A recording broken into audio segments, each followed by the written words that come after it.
আজকে অনেকদিন পর লাঞ্চে দারুণ একটা খাবার ছিল মাটন অ্যান্ড ফ্রাইড রাইস। অনেকদিন পর খেলাম। আর তারপর লাঞ্চ করার পর দেখলাম একটা পার্সেল চলে এসছে। এটা আমার মেকআপের পার্সেল। এটার রিভিউ তোমাদের সাথে আমি খুব তাড়াতাড়ি শেয়ার করব।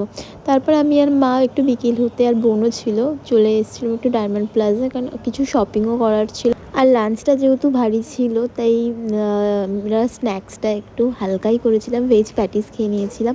আর তারপর মা এখানে যা যা বাড়ির জন্য লাগতো সেইগুলোই কিনে নিচ্ছিল। আর যেহেতু এখানে অফার চলছিল তাই অনেকটা আমরা ডিসকাউন্টও পেয়েছিলাম, প্রায় প্রচুর ডিসকাউন্ট চলছিল। তারপর শপিং কমপ্লিট মোটামুটি হয়ে এসেছিলো, আর প্রচণ্ডই দেরি হয়ে গেছিলো, প্রায় 8:30 বেজে গেছিলো। তো সমস্ত কিছু কমপ্লিট করে, বিলিং কমপ্লিট করে চলে এসেছিলাম বাড়ি। আর বাড়ি এসে একটা নেলের কাজ ছিল, তো নেলের কাজটাই কমপ্লিট করে নিলাম। তো আজকের দিনটা এভাবেই কেটে গেল।